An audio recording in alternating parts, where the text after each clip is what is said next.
Hello and welcome to the Bluegrass Trust March detour.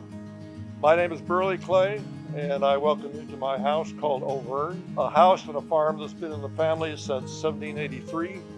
I'm now the 5th generation owner and farmer here, and together with Julie here, we'll be taking a tour inside the house to show you various details, historical, architectural, personal, and so forth, which make this house so fascinating.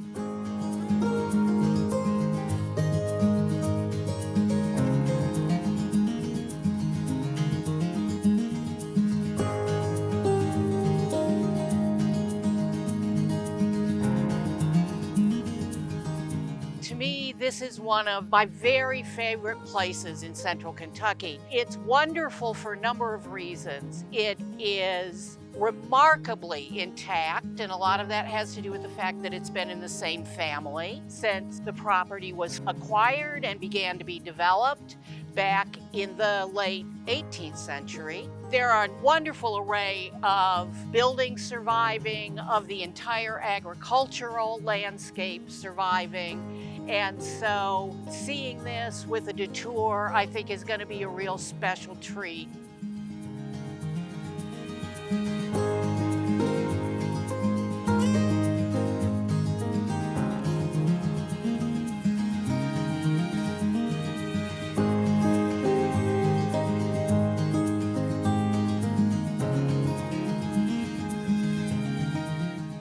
We're in the central passage of the house now, and this is an important space in the house.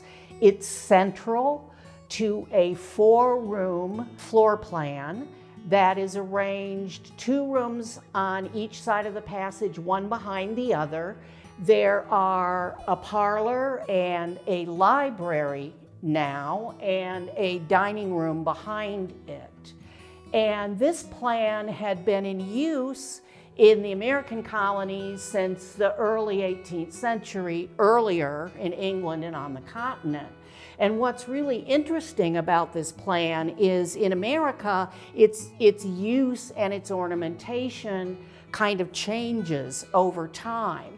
And in later incarnations, we get this arch that divides the back part of the passage from the front. So it's an unheated circulation space, meaning there's no fireplaces or chimneys or heat giving it, but it is increasingly used as a functioning room. And by putting this arch here, you're kind of signaling this is where the circulation happens, right? This is where something else happens. So how did the family use this space? You know something about that. You mentioned it. As far as I know, you're describing the rooms exactly the way they were used. These 2 rooms behind us are called the parlors, and they have the finest woodwork in the house. They're ornate woodwork.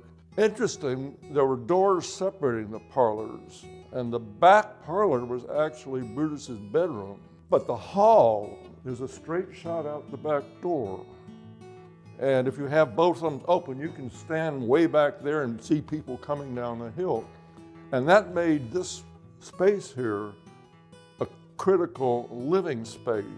And I think people were entertained originally here and led into the parlor for retiring, so to speak. But this was the focus. And I'm always reminded of some of your Georgian houses like Westover, where you have living halls. Right. One thing I should mention is the builder for this house. He's using pattern decorations, which he's using to decorate the house.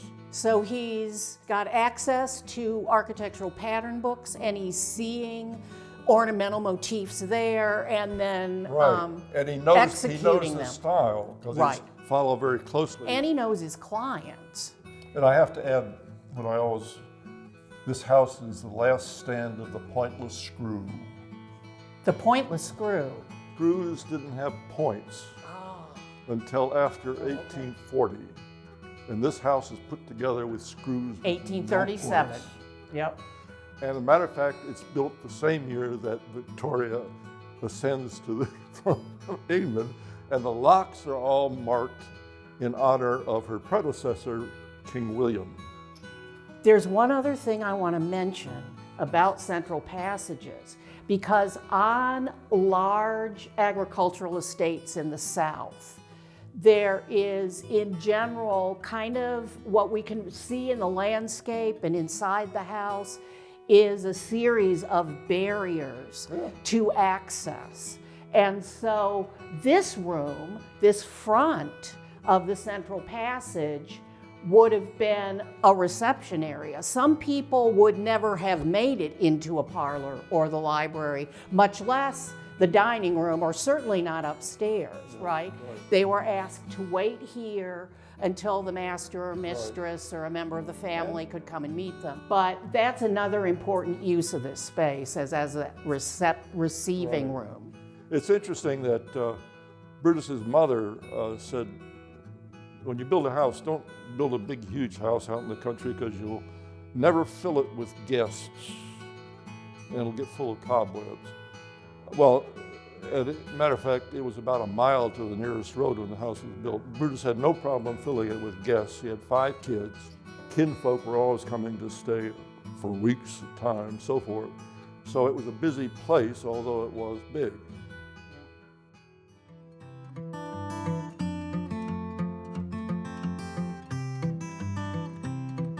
So we're in the office here. We're in the office. Which was a wing of the house and totally separate from the main house. Yep. And actually it was sort of a men and boys meeting room. This is where they kept all their hunting equipment, things like green sword from the Civil War, guns and so forth. And this was one of the few parts of the house which had a basement below it, and it's quite clear that all the liquor was kept down there. And this room had a famous family meeting in 1861 when the state was coming apart due to the Civil War. And one of Brutus's sons was out here drinking with his friends. And in the middle of the night, they all got up and Zeke took Brutus's new Sharps rifle and his bed quilt and left to join the Confederate Army, and left a note on the table, which was here, saying, "I'm leaving to join the Confederate Army. God help me if I'm wrong," or something like that. Because the family wasn't united in what they thought about sides. Brutus was a Unionist. Yeah. In other words, he was against secession, although he was for preserving slavery. The kids were largely leaning towards secession. His daughter was married to a lieutenant in Stonewall Jackson's army in the Shenandoah Valley. It's interesting, however, that after the war, they all got back together. Well, what is really interesting about this room architecturally is that, being a home that was inhabited, the seat of an operating farm all throughout the 19th century, the 20th century, till now even, it still is a working farm. And people have lived here and people have updated the house as time has gone on. But this room still has a great deal of the original finish. The only thing they removed the chair rail. Chair rail's gone. Around the whole room here. Yeah. Which sort of moved it down into a working room rather than a formal room. On the other hand, when the house was built in 1837, the chair rail would have been old-fashioned. Yeah. The only other chair rail was out in a room we call the loom room behind the kitchen. Which was in that originally detached L space, yeah. And of course we have Brutus's desk here.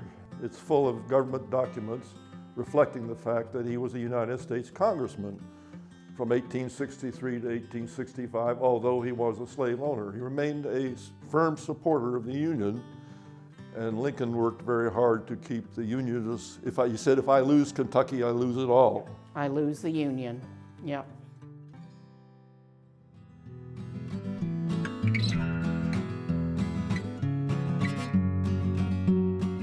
We're in the library now, and the library and the adjoining dining room are 2 rooms which were modified, at least in decoration, about 1890 to bring them up to late Victorian standards. The mantels were changed, and the elaborate mantels of the parlor and other rooms were taken out and replaced with these. These originally had over mantels with mirrors on them. And the fireplaces were replaced with, they were probably brick, they were replaced with art tiles. The library has been accumulating books from several family libraries. This is certainly an area which is, as far as I'm aware, has never changed in function. One interesting thing about this room is the wallpaper. The frieze is about 1890, and it's such nice frieze that I've never had the gumption to remove it and replace it with something else. So in this room, you're changing from 1840s style to 1890s style. The woodwork was grained, it was probably originally white. You don't have the overmantel here, but it's a style probably we would call Eastlake, which would be late 19th century.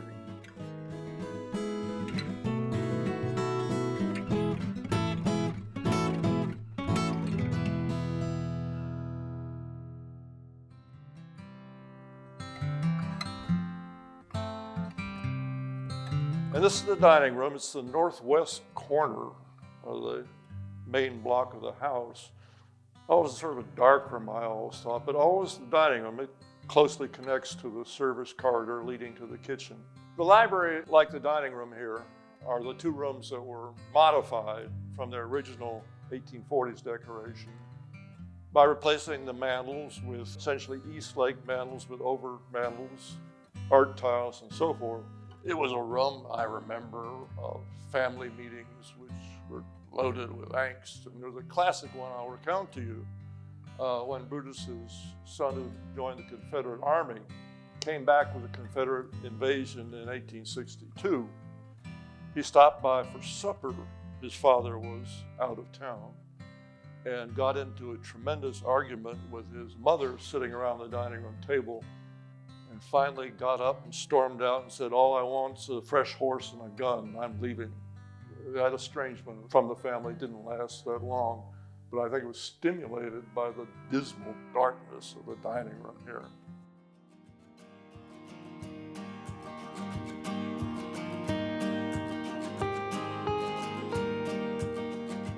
Here you get an idea of the outbuildings which supported the farmstead. Up here on the left, you see very distinctly the separate building which was built for the kitchen and a workroom, which was called the loom room, and a storage room, which was only connected to the main house by a porch. Behind me on my left here, you see a smokehouse, and like all utility buildings here, I consider them industrial strength, because you had a lot of people eating out of them. The smokehouse actually was probably the first brick building built here. It seems to have been possibly in the mid-1830s. On my right, a somewhat different building. It's not immediately obvious what it is. This was built for an acetylene gas generator about 1870 or a little bit later, which was used to light the house with acetylene gas. Peeking around the corner is a ice house, which was filled in and used as a garage. Over here, the red building is a 2-floor saddlebag log cabin, which is covered with siding, which was the 1813 construction by Green Clay when they initially cleared the land. And just beyond that is a brick building which we call variously the lumber house or the hemp house. It's probably a lumber house because if you notice, it has a door opening on the second floor into nowhere. And this is where you fed sawed lumber up into a room up there. It's a huge building. It actually has 2.5 floors inside and a full basement. In 1850, a lean-to was built on the right for a hemp press, reflecting the time when Brutus turned the farm to producing hemp in response to the demand for hemp products in the developing Southwest. What I like to point out is architecturally, all of these buildings are really well executed. Not only are they kind of like large examples of what they are, but you've got penciled joints on the smokehouse. Nobody penciled their joints. I mean, that's more detail than anyone needed to go into. Likewise, at the Saddlebag Log House, the logs that are in there are clearly first growth. They're right. a foot or more square. They're big logs. They're not like a lot of the log And cabins that's that where people are Dr. used to Rochner seeing. drew her dendro samples, and she was dating logs in that trees back to 1620 or 1630. So these were the big trees, poplar and things like that, growing on the property. The other thing about the lumber house is I just wanted to mention that lumber is an archaic term for stuff or junk. So calling it the lumber house, yeah, they probably stored wood in it at some points. They probably stored whatever they needed to store. A lot of times it was lumber, a lot of times it was hemp, but you know, it could also be whatever. A general storage General structure, storage building, yeah. But it also is particularly nicely done. Right. Matter of fact, there's a bill specifically for penciling it. Penciling those joints, yeah. Mr. Layton, who was a general contractor for many of the buildings around here. By the antebellum period, most of the rear L's that we see on big farmhouses were directly attached to the back of the house.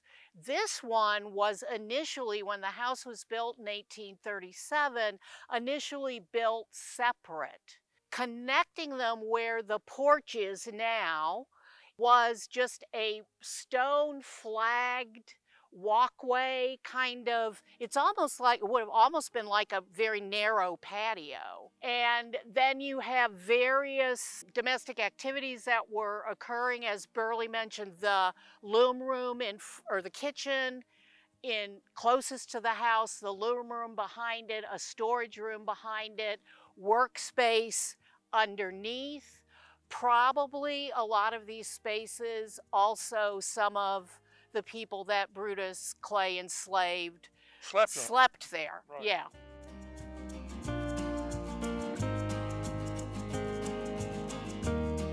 We're standing in front of the log house constructed on the Saddlebag plan.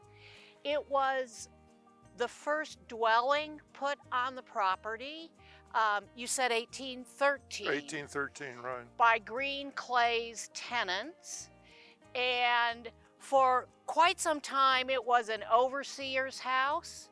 Brutus Clay moved into it when he moved to the property before the big brick house was built. And then there were always employees of the farm living there or people that Brutus enslaved.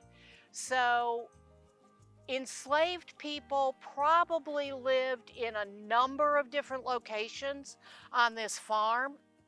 There were spaces in the back house, in the L, in the loom room, in the kitchen. There were the upper story of the lumber house. There was this building. There may have been enslaved people who worked with and looked after the carriage and riding horses who bunked in the stable. And then there was a small quarter of 4 slave houses out behind the stock lot. One interesting historic fact, a woman called and she found out her father lived in this house in the 1850 census, and he was an Irish stonemason. Oh, wow. And he was hired to build rock fences, which were built by slave labor, directed by Irish diaspora masons. And this farm is important for all the stone fences which were built around it.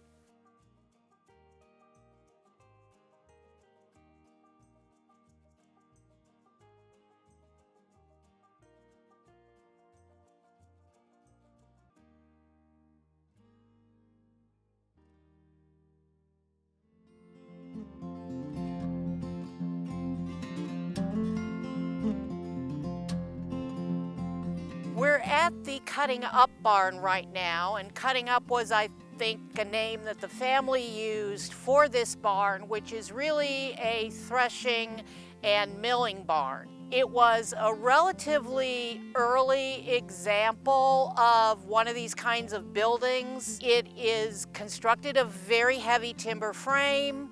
There was a grindstone and a mill inside that was horse-powered. So various materials were ground and cut up, and so it was a grain barn. And in terms of its form and construction, it has a lot in common with buildings, historic granaries, but granaries are very often very tightly sheathed, which this building is, but they have sheathing or covering on both the exterior and the interior of the walls. So the frame is sandwiched in between board walls. And in this case, it is sheathed only on the exterior. Grain buildings are also usually raised up above the ground. And all of these measures, these physical characteristics were there to try and keep the rodents and the vermin out of any grain that might be stored in there or being processed in those buildings. The cutting up barn is a nice introduction to how farming was developing. The building was built in 1841 or 42 by a carpenter named Leighton, and it was built as a raised threshing floor. In other words, you opened up all these windows and you laid the grain out on the floor and you beat it with flails. In the process of building the building, Brutus purchased a very early type of threshing machine, which was run by a horsepower, making the threshing floor superfluous. And they had a groundhog thresher mounted outside, powered by horsepower. And this made the cutting up barn, going from a threshing barn to what was called the cutting up barn. It was a barn where you would cut up hay and fodder for feed. And that name cutting up barn comes from the modified use of a structure, which was begun as one thing and changed into another, and at a critical point with the development of threshing machines, binders, and the importance of wheat and grains as a crop here.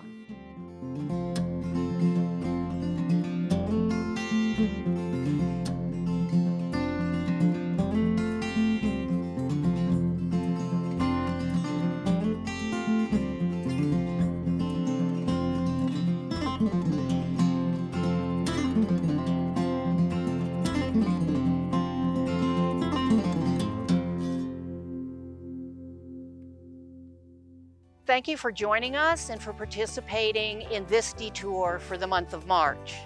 Hope you enjoyed the tour, seeing a bit of preserved Kentucky, which is important to us.